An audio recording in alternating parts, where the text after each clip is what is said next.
What is going on? I want to welcome you from Half Court for today, Sunday, August 21st. I'm your host, Sean Murphy, alongside my duo, my dynamic guy, my Richard Hamilton to my Chauncey Phillips, my guy, Jeff Iafredi. Jeff, what's going on, brother? Good to see you as always, my guy. Yes, sir. Good to see you as well. I'm excited because I've been waiting the back half of the offseason for this schedule to drop so we can talk about it. And because we always Dude. talk about what our win total predictions are, now we can put it on paper and see who they're facing. So I'm very excited. Oh my goodness, man. About freaking time. We are getting closer and closer each and every day to the return of the NBA season. But for now, it's going to start with the return and the reveal of the NBA schedule. And there was a whole lot that stuck out with that schedule that came out. And now that we know when the Pistons play, now that we know who they're going to play, what their schedule looks like, there's a lot that we can digest and a lot that we can look at. And one thing that sticks out in particular, you always look at that opening game and you look at that opening stretch in your schedule, and the Pistons are going to be able to start right away against the Orlando Magic at home, facing against Paulo Banchero and the Orlando Magic, which is the current number one pick, going up obviously against Cade, the former number one pick. So that matchup I am extremely excited about. But Jeff, when looking at this first 10 games on the schedule, it's pretty clear to me that like this is going to start right off the bat as a difficult schedule. Like in the NBA, you don't get any easy nights literally anytime. But like after these first four games, we play all playoff teams next six matchups. So with that, Jeff, what stuck out to you when you first looked at the schedule, and what games, or is there certain opponents that you have circled on your calendar that you're excited about? Well, at first, and as soon as you look at the schedule, you see the first four games are all pretty much winnable, that you could win them. It's a toss up. Mm-hmm. But after that, once you start going to the middle of the schedule, that West Coast trip, it gets tough. And there's a graph that I want to give the credit to. I think it came out by Ed Kupfer, and he released like the strength of the schedule, and he had the Pistons schedule as it starts off at the bottom as a graph and it gradually goes up through the season. Yeah, So I actually think it I have that right here. So let me open that up perfect. for you. So Mhm. it's pivotal that the Pistons get their wins early. Like you can't go into a 2-12 slump and then expect to get out of it. So the first four games, I'm gonna be honest with you, through the first 10 games, I have them at about 3-7. That's where I had them. I went through and I realistically decided if they can win game by game the first 10. I got them at 3-7. I think they can still hit. See, as you can see right here, look at Detroit. See, it's so pivotal that they have to start winning early because as you get later in the season, you're going to be facing even better teams. So that's what's a little worrying to me. I think I'm still sticking with my win total 30, 35 wins, somewhere in that ballpark.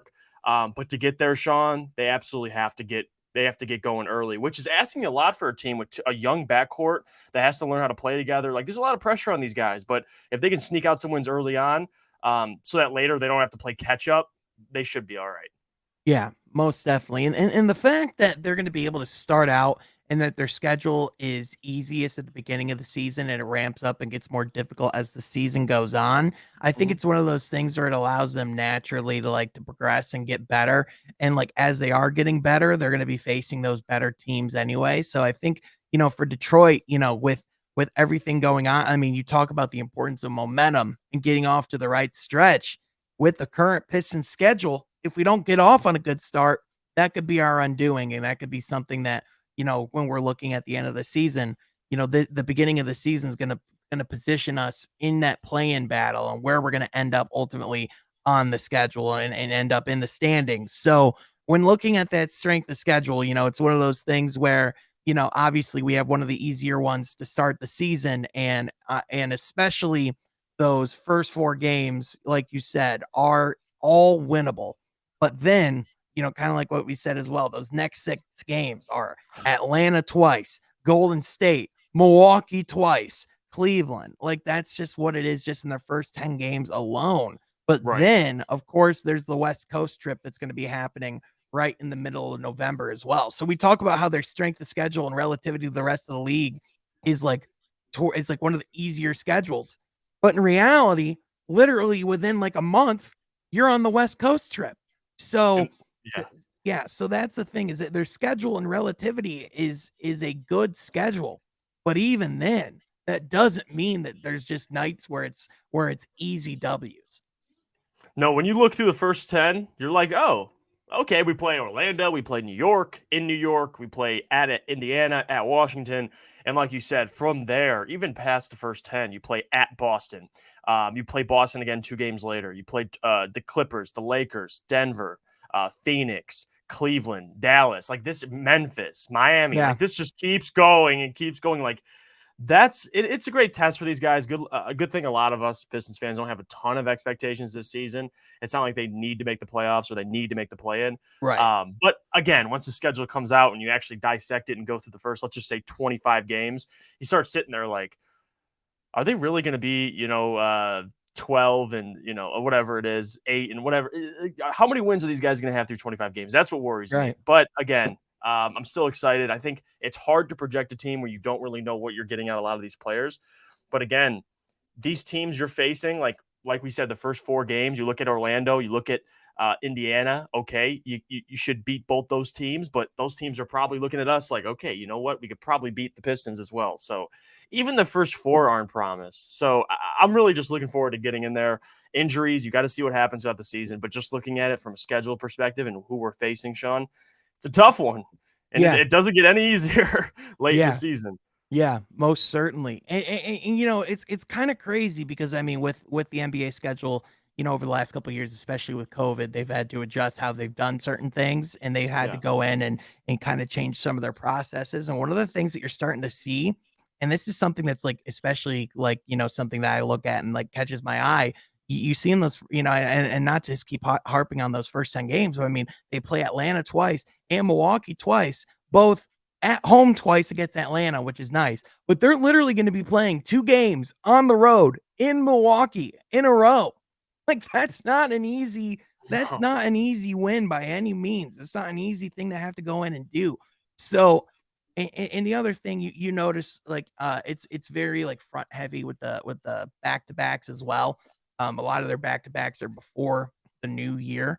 But overall, like, when I am looking at this schedule, obviously there's certain things that excite me. Like and on the 28th of January, we're gonna be able to see Jalen Green come to Detroit against Cade Cunningham and the Pistons on a Teal night as yeah, well. So that's going to be something that I'm looking forward to. And speaking of the Teals, they're actually going to be wearing them now.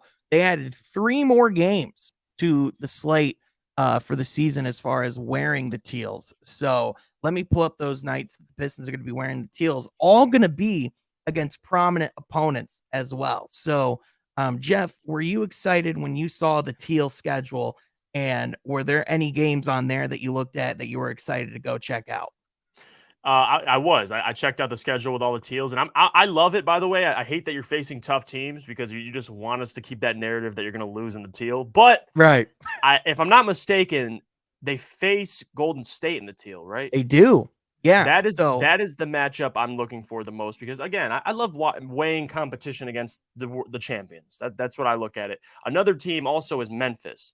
I know Memphis is on there. Yes, they are. So those are the 2 teams I'm looking for. The Rockets are a great one, obviously because of the Jalen Green, the Cade Cunningham, the matchup there. But for me, in terms of just the team, I would love to see Jaden Ivey versus Ja Morant, and I'd yeah. love to see this team square off against the defending champs. So Oh, for those sure. are also 2 other games. Yeah. Now you got some winnable ones in there. You got the Jazz. That's nice. It's like you got that in your favor, Yeah, no, you're right. Yeah, You're right. yeah. Like there's some ones in there that's like, all right, we could get the dub. But to your point, I love seeing that they added 3 more games. I'm excited that Yeah. Golden State's going to be one of them. I'm definitely going to make sure I'm there, not only because I have to see the Teal in person, but I've never seen Steph Curry play in real life, and so we're definitely going to have to do a from half court meetup at that game. Oh, yeah, But definitely. yeah, for sure. Speaking of schedules and things that are out there, another thing that caught Pistons Twitter, not by surprise, but just it's like another year. We're used to this. The Pistons only are going to have 4 national televised games this season, none on ESPN, one on TNT, and 3 on NBA TV. Now, Right. NBA TV, those could be flexed. The Pistons in theory could end up having a lot more NBA TV games than that. And in addition, you never know what could happen with ESPN and TNT. Sometimes they flex games into the schedule for whatever reason. However, I'm not surprised, if I'm being honest with you. Generally speaking, these like whenever they select the schedules for these national televised games, it's generally based off of their production and their performance from last season Yeah. in conjunction with the roster that they have now. So, when you look at the teams that don't have many nationally televised games, what do they have in common? They're all in the bottom of the standings.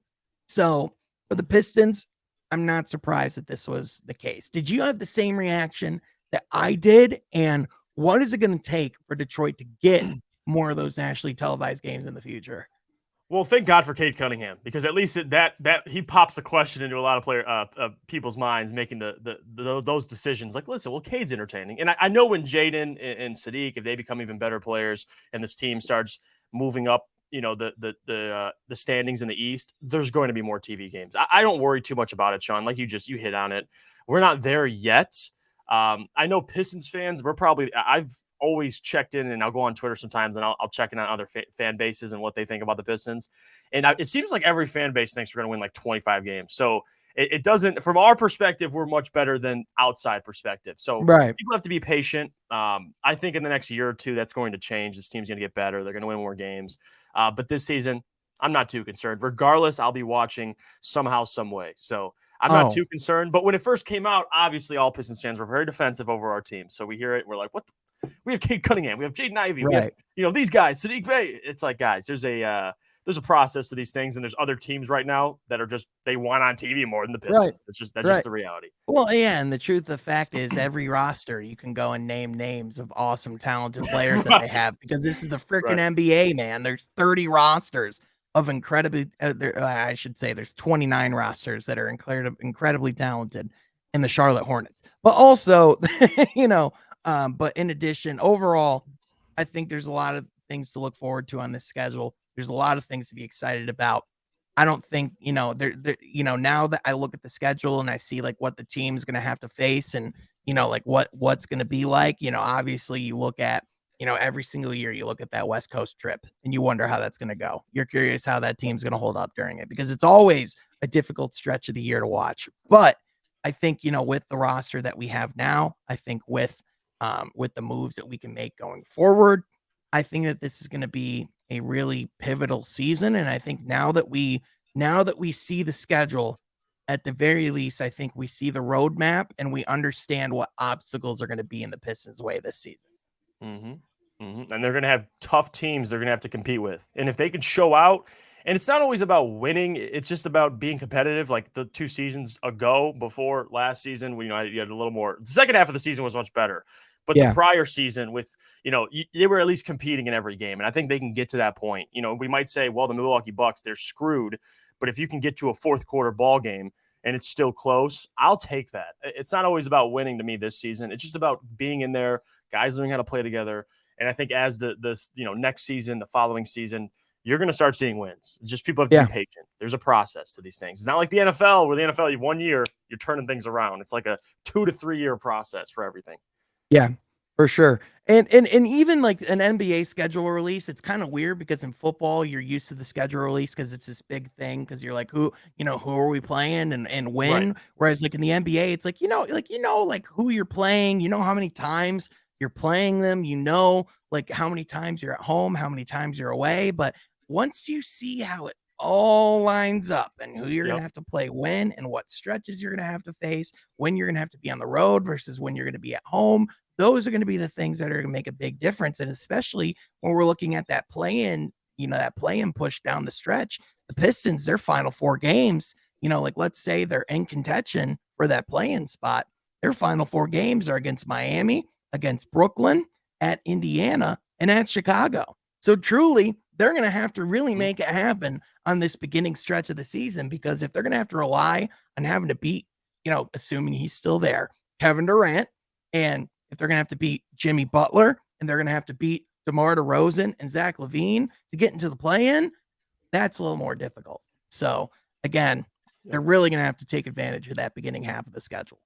But with that, what do you think of the Pistons schedule? What do you think their record's going to be? And what games do you have circled on your calendar? Be sure to let us know in the comment section down below. But also, be sure that you're subscribing and following Woodward Sports for more top-level Detroit sports coverage. But with that, we want to thank you all so much for tuning in, and we will catch you guys next time from Half Court. Be sure to subscribe.